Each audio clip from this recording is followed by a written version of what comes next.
Seorang tokoh mengaku melihat Rasul yang sudah meninggal. Dalam keadaan sadar, waraskah dia? Secara tidak langsung dia mengatakan, arwah Rasulullah gentayangan. Na'udzubillah. Yang ni dengar. Ini bukan Ibn Taymiyah. Ini Qaradawi kut daripada kitab Al-Jami' Al-Wajiz, Al-Fatawa Al-Bazaziyah. Fatawa Bazaziyah ni penulis dia ialah Muhammad bin Shihab bin Bazzar Al-Bazzar, adalah tokoh di dalam mazhab Hanafi. Hanafi, bukan Hambali. Kalau tidak dikata Ibn Taymiyah, ambil geng Hambali. Hanafi. Dia meninggal pada tahun 827 Hijrah. Ni bukan kita kata, bukan Qaradawi kata. Sagi dia ambil yang ni potong sekerat, buat pening 6 hari 6 malam pula. Kata dia dalam Fatwa Al-Bazaziyah, dari kitab-kitab Al-Hanafiyah, berkata ulama kami, dalam teks Arabnya, qala ulama'una man qala arwahul masyaikh hadiratun ta'lam yakfur.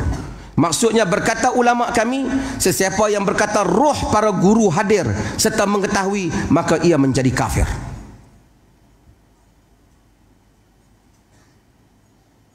Bukan Ibn Taymiyah.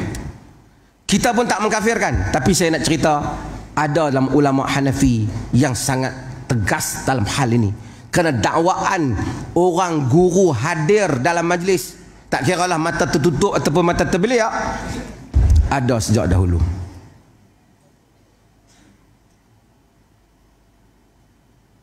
Dan telah diberikan amaran oleh para ulama. Saya kod Dr. Yusuf Al-Qaradawi kerana dia yang sebut hal ini.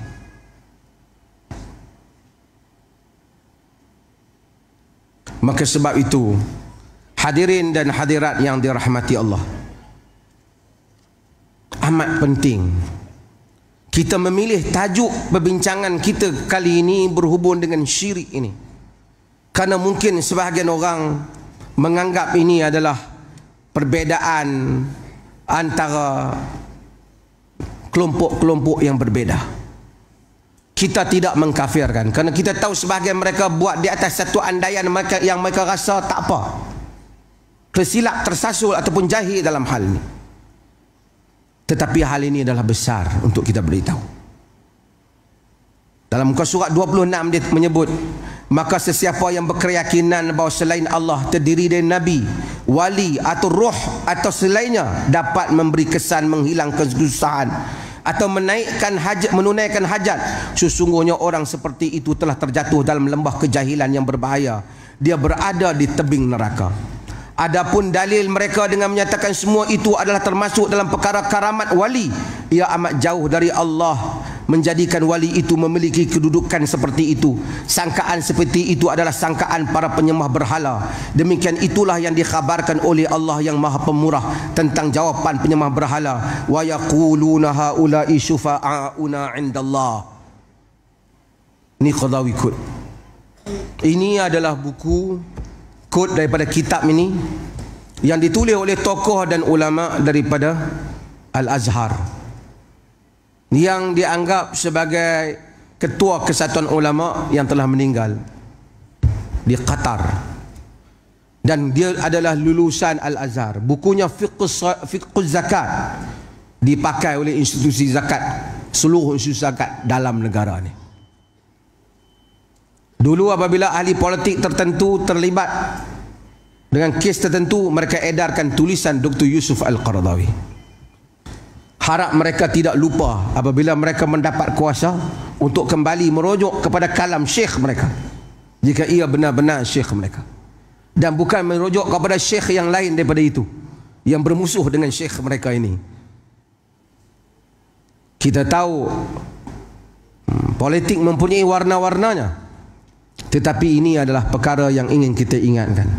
Orang lain mungkin tak menyebut hal ini. Tuan-tuan jangan takut, balik dengan selamat ke negeri masing-masing. Yang menyebutnya adalah Mufti Perlis. Tetapi ia adalah ingatan kita.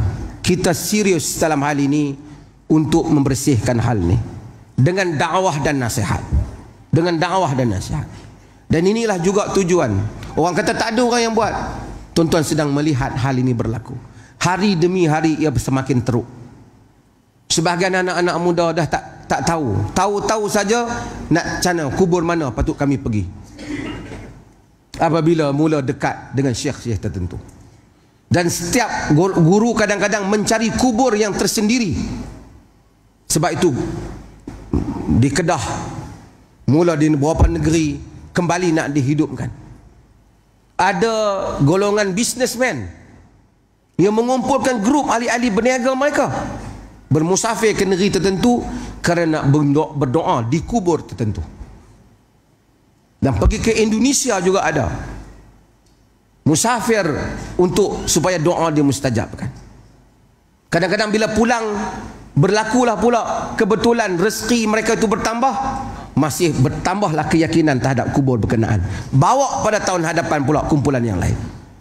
Ini sedang berlaku. Dahulu hal itu kita lihat berlaku di Pakistan dan India, juga di Indonesia sebahagian tempat. Hari ini di Malaysia juga berlaku. Yang mendukacitakan seperti yang disebut tadi, mereka menisbahkan ini adalah amalan Ahlus Sunnah wal Jamaah. Kemudian mereka mengangkat sepandu Al-Imam Syafi'i rahimahullah, sedangkan Al-Imam Syafi'i rahimahullah berlepas diri daripada hal ini. Baca akidah Imam Syafi'i, mereka menyatakan ini adalah mazhab Abu Hasan al-Asy'ari. Pandangan Abu Hasan al-Asy'ari di dalam perkara-perkara ilmu kalam adalah pandangan yang mempunyai perbincangan di kalangan sarjana. Sama ada seseorang nak bersetuju ataupun tidak bersetuju dengan sebahagian pendekatannya, termasuk dalam sebahagiannya perkara-perkara ijtihadiyah di dalam furu' akidah. Tetapi Abu Hasan Syari tidak pernah menyuruh pi panggil wali. Ini tak termasuk dalam bab beliau.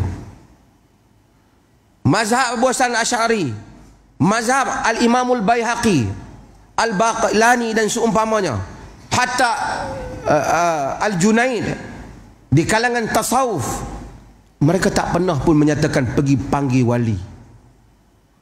Setiap kali golongan ni pergi panggil wali, buat tangkal mangkal, buat cerita-cerita khurafat, memanggil wali abdal, wali sekian-sekian, mereka menyatakan Al-Sunnah wal Jamaah Asy'ariyah Maturidiyah. Tidak ada dalam Asy'ariyah dan Maturidiyah, melainkan rekaan golongan-golongan gulat sufiyah, para pelampau sufi.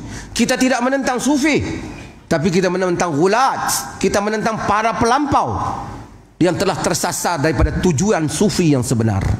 Tujuan sufi yang sebenar ialah membersihkan diri, ikhlas di dalam ibadah pada Allah. Itu pembersihan yang pertama, khalis, dinul khalis.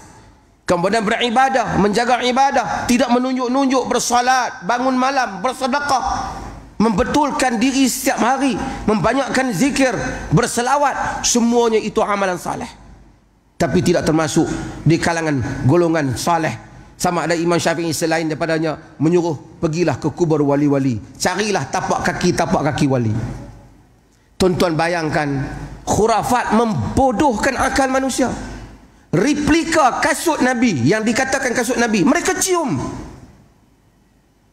beratur. Tuan-tuan boleh tengok di dalam YouTube, pegang, ambil.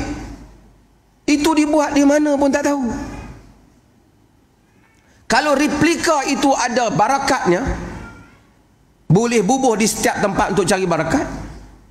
Ferrari juga ada barakatnya kerana Nabi naik kuda. Jenama camel juga ada berkatnya kerana Nabi naik unta. Tuan-tuan, khurafat, syirik ibu khurafat. Daripada itu akan berpecah banyak masalah.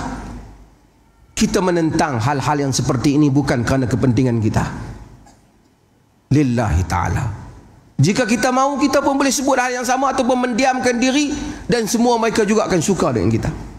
Tapi menjadi tanggungjawab kita semua. Tuan-tuan balik daripada perkampungan sunnah ini, atau semasa perkampungan sunnah ini, mestilah berusaha menyebarkan dakwah. Tentulah tak ada sebaran dakwah yang orang semua sokong. Lagikan para nabi menghadapi tribulasi dan ujian. Ini kan kita nak berdakwah tiba-tiba tak nak orang kutuk dan orang pertikaikan. Ia mustahil. Dengan kutukan dan pertikaian itulah kita mengharapkan kita diampunkan oleh Allah, diangkatkan darajat dan diberikan pahala di sisinya insya-Allah. Logis, akurat, tak terbantahkan. Islam telah sempurna. Gelas telah penuh. Tidak perlu penambahan dan pengurangan.